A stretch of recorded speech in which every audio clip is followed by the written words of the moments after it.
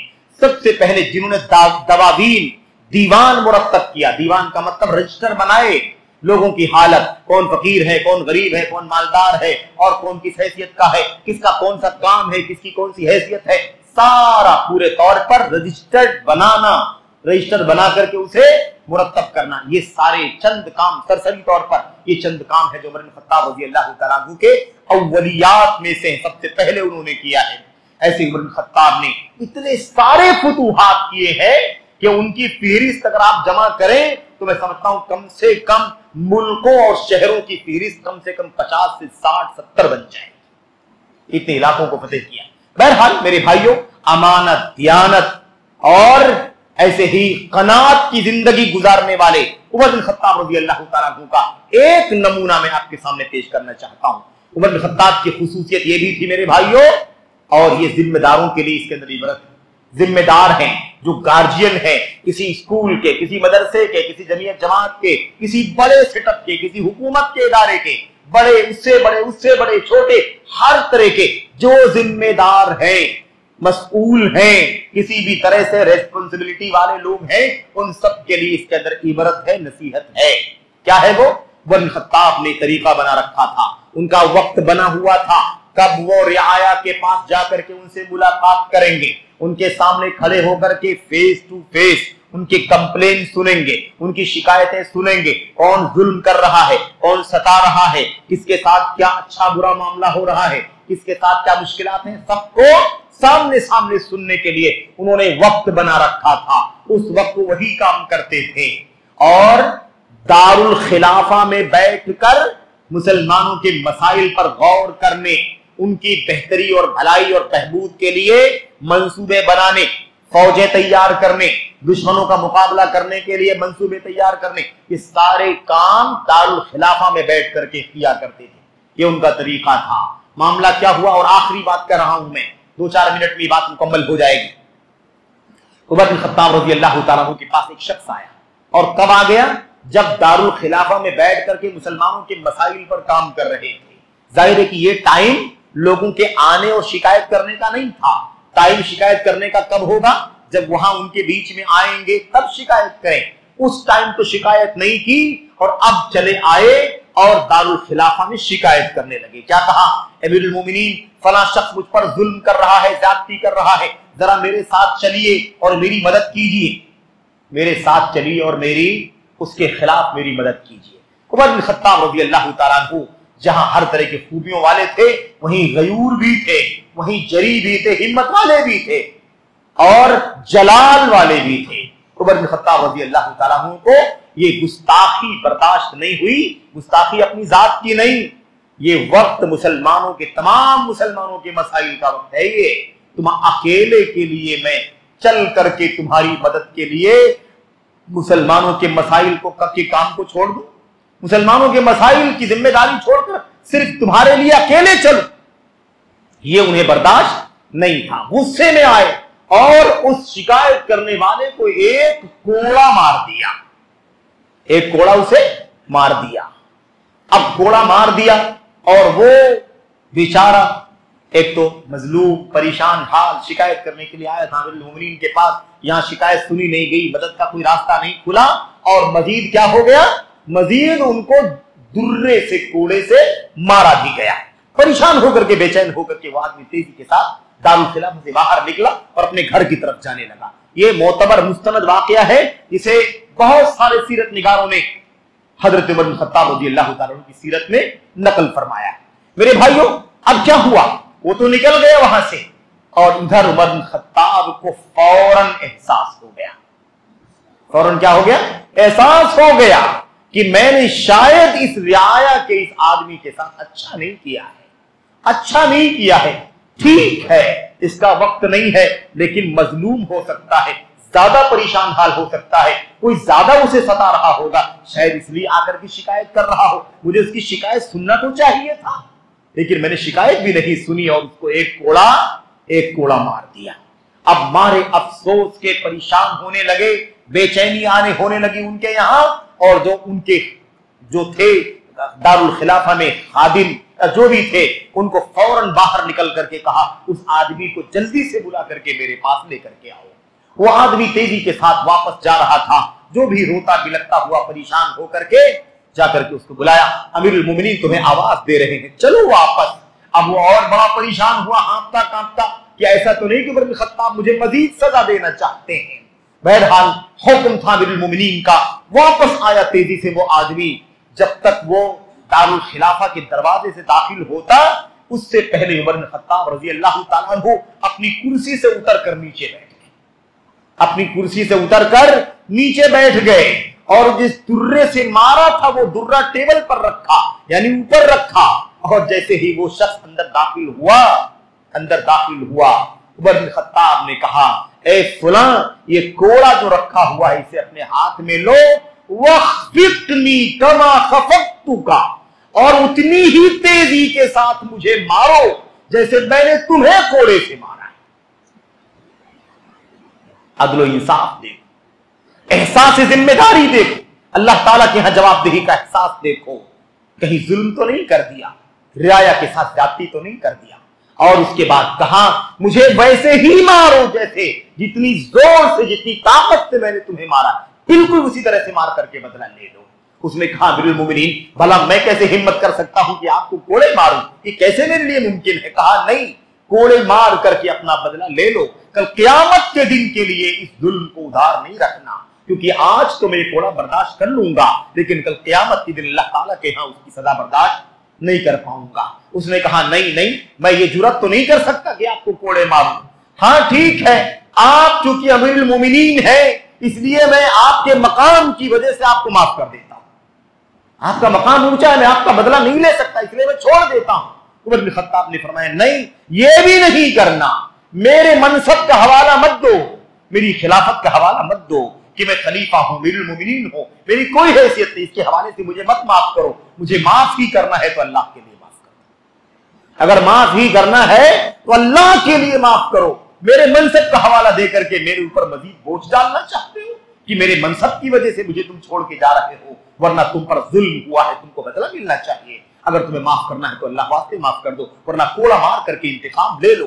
بہرحال اس نے کہا میں اللہ واسطے آپ کو معاف کرتا ہوں، اور اس کے بعد رخصت ہو گیا۔ وہ تو رخصت ہو گیا، لیکن عمر بن خطاب رضی اللہ تعالیٰ عنہ کو نیند نہیں ملی، نیند حرام ہو گئی، دروازہ بند کیا دارالخلافہ کا، اپنے گھر واپس چلے آئے، پوری رات عبادت میں گزار دیا، رو کر کے بے حال ہو گئے، ان کے ساتھ میں حضرت احنف بن قیس رضی اللہ تعالیٰ عنہ بھی تھے۔ وہ واقعہ بیان کرتے ہیں میں دیکھتا رہا، اتنا بے چین عمر بن خطاب کو میں نے کبھی نہیں دیکھا، آپ کو نیند ہی نہیں آ رہی ہے، آپ اللہ تعالیٰ کی عبادت کرتے ہیں، زارو قطار روتے ہیں، عبادت کرتے ہیں، زارو قطار روتے ہیں۔ میں نے پوچھا کیا معاملہ، آخر اتنا کیوں روتے ہیں؟ اس آدمی نے تو آپ کو معاف کر دیا ہے، اللہ واسطے معاف کر دیا ہے، اب تو کوئی تاوان آپ کے سر کے اوپر نہیں ہے، کوئی بوجھ آپ کے سر کے اوپر نہیں ہے۔ لیکن نہیں، بے چینی اتنی تھی، اپنی داڑھی پکڑ کر کے روتے اور کہتے یا ابن الخطاب، اور سن لو آخری جملے سن لو، بات ختم کر رہا ہوں میں۔ کیا کہا تھا اپنے آپ کو مخاطب کر کے؟ یا ابن الخطاب، اے خطاب کے بیٹے عمر، کنت وضیعا فرفعک اللہ، کیا تو بھول گیا کہ تو بڑا معمولی آدمی تھا، اللہ نے تجھے بلندی عطا فرمائی، اللہ نے تجھے خلیفہ بنایا کہ نہیں بنایا؟ اللہ نے تجھے خلیفہ بنایا کہ نہیں بنایا؟ تو معمولی آدمی تھا، عام آدمی تھا، اللہ تبارک و تعالیٰ نے تجھے رفعک اللہ، اللہ نے تجھے رفعت اور بلندی عطا فرمائی۔ وَكُنْتَ ضَالًّا فَهَدَاكَ اللَّهُ، اور عمر تو بھول گیا کہ تو کبھی گمراہ تھا، جاہلیت کی زندگی گزارتا تھا، اللہ تبارک و تعالیٰ نے تجھے جاہلیت سے اور ضلالت سے، گمراہی سے نکال کر اللہ نے تجھے ہدایت عطا فرمائی۔ اور تو عام آدمی تھا، اللہ نے تجھے جعلک خلیفۃ علی المسلمین، تو عام آدمی تھا، لیکن اللہ تبارک و تعالیٰ نے تجھے مسلمانوں کا خلیفہ اور امام بنا دیا، اور اس کے بعد کہ تو امام ہے، تو خلیفہ ہے، تیرے پاس مسلمان آتا ہے، تیری رعایا کا ایک آدمی آیا تجھ سے شکایت کرنے کے لیے آیا، تو نے اس کی شکایت نہیں سنی، بلکہ تو نے اس پر ایک درہ، ایک کوڑا اور لگا دیا۔ اے عمر، اے خطاب کے بیٹے، کل قیامت کا دن ہوگا اور تو حاضر ہوگا اللہ کے سامنے، اللہ تجھ سے پوچھے گا کہ تو نے کس بنیاد پر اس اپنی رعایا کے آدمی پر کوڑے برسائے، کوڑے لگایا اسے۔ کیا جواب دے گا خطاب کا بچہ، خطاب کے بیٹے کیا جواب دے گا؟ اس طرح سے بلک بلک کر پوری رات روتے رہے۔ صبح ہونے سے پہلے ایسا لگا کہ عمر بن خطاب کی موت واقع ہو جائے، اتنی بے چینی، اتنی الجھن کہ ایسا لگا کہ موت ہو جائے گی۔ اب آخری وقت آ گیا ہے ان کا، لوگوں نے بہت تسلی دی، بہت دلاسا دیا کہ آخر آپ کتنا چوٹتا رو رہے ہیں۔ انہوں نے کہا مجھے احساس ہوتا ہے کہ میں نے اپنی رعایا کے ایک شخص پر ظلم کیا ہے، میرا تو کام تھا اس کو ظلم سے بچانا، میرا کام تھا اس کی مدد کرنا، وہ مدد مانگنے کے لیے آیا تھا اور میں نے مدد کرنے کے بجائے اس پر مزید ظلم کیا ہے۔ اللہ تعالیٰ سے اپنی بخشش کے بارے میں فکر مند ہوں میں۔ میرے بھائی تو خیر، حضرت عمر بن خطاب کی زندگی کے گوشوں کا نام لینا بھی ممکن نہیں ہے، گھنٹے دو گھنٹے کے مجلس میں۔ میرے بھائیوں، یہ چند باتیں سرسری طور پر میں نے آپ کے سامنے عرض کی ہیں، شاید کوئی موقع ہو لمبی گفتگو کا، شاید کچھ باتیں آپ کے سامنے آ سکیں۔ اللہ سے دعا کرتے ہیں کہ اللہ تبارک و تعالی ہمیں امیر المومنین عمر بن خطاب رضی اللہ تعالیٰ عنہ کی سیرت سے عبرت نصیحت حاصل کرنے کی توفیق عطا فرمائے۔ لقد کان فی قصصہم عبرۃ لأولی الابصار، اس اسلاف کی سیرت میں، اسلاف کی سیرت میں، ان کے واقعات میں، ان کی زندگی میں عبرت ہے، نصیحت ہے، نصیحت حاصل کرنے والوں کے لیے۔ اللہ تبارک و تعالی ہمیں اور آپ کو امام امیر المومنین ابن خطاب کی سیرت سے، ان کی زندگی اور سیرت کے تمام تر پہلوؤں سے عبرت اور نصیحت حاصل کرنے کی توفیق عطا فرمائے۔ اللہ تبارک و تعالی ہمیں اپنے نبی کے صحابہ کا ڈیفنس کرنے کی توفیق عطا فرمائے۔ یہی عمر بن خطاب ہے جن کی عظمت اور جن کی منقبت اور جن کی سیرت کے بارے میں ہم گفتگو کرنے کے لیے بیٹھے ہوئے ہیں، ان کی زندگی کے چند گوشوں کا تذکرہ کرنے کے لیے بیٹھے ہوئے ہیں۔ میرے بھائیوں، مقام یہ ہے کہ امت کے دوسرے بڑے شخص، امت کی دوسری بڑی شخصیت ہے عمر بن خطاب رضی اللہ تعالیٰ عنہ، لیکن افسوس ہے اپنے آپ کو امت کے دائرے میں شمار کرانے والوں کا ایک طبقہ عمر بن خطاب کو گالیاں دیتا ہے۔ رافضیوں کو دیکھو، شیعوں کو دیکھو، لان تان کرتا ہے، گالیاں دیتا ہے، اور گالی دینے کو دین سمجھتا ہے۔ ان کو گالی، ابو بکر کو لعنت، عثمان غنی کو گالی، ان کے بیٹوں، ان کی بیٹی حضرت ابو بکر صدیق کی بیٹی حضرت ام المؤمنین عائشہ، عمر بن خطاب کی بیٹی ام المؤمنین حفصہ رضی اللہ تعالیٰ عنہ اجمعین کو گالی دینا، لعن طعن کرنا ان شیعوں کا، رافضیوں کا دین و دھرم بن چکا ہے۔ اور افسوس یہ ہے کہ سنیوں میں اپنے آپ کو شمار کرنے والے بعض اہل سنت بھی ان شیعوں کے گن گاتے ہوئے نظر آتے ہیں، ان کا سپورٹ کرنا، ان کی تائید کرنا، ان کی حکومت کی تائید، ان کے قائدین کی تائید اور فلاں فلاں باتیں کرنے والے۔ اللہ تبارک و تعالیٰ ان سب کو حق اور ہدایت کی طرف رجوع کرنے کی توفیق عطا فرمائے۔ اللہ تبارک و تعالیٰ ہمیں اور آپ کو ان تمام سازشوں کو سمجھنے کی توفیق عطا فرمائے، یا ان تمام اسلام اور مسلمان اور صحابہ کرام کے خلاف جو بھی سازش ہے، داخلی یا خارجی چلتی ہیں، اللہ تبارک و تعالیٰ ہمیں اور آپ کو اس سے آگاہ ہونے کی توفیق عطا فرمائے، اور اللہ تبارک و تعالیٰ ہمیں اور آپ کو اس حوالے سے اپنی ذمہ داریاں علم اور عمل کے حوالے سے انجام دینے کی توفیق عطا فرمائے۔ آمین رب العالمین۔ وصلی اللہ وسلم وبارک علی نبینا محمد وعلی آلہ وصحبہ اجمعین۔ والسلام علیکم ورحمۃ اللہ وبرکاتہ۔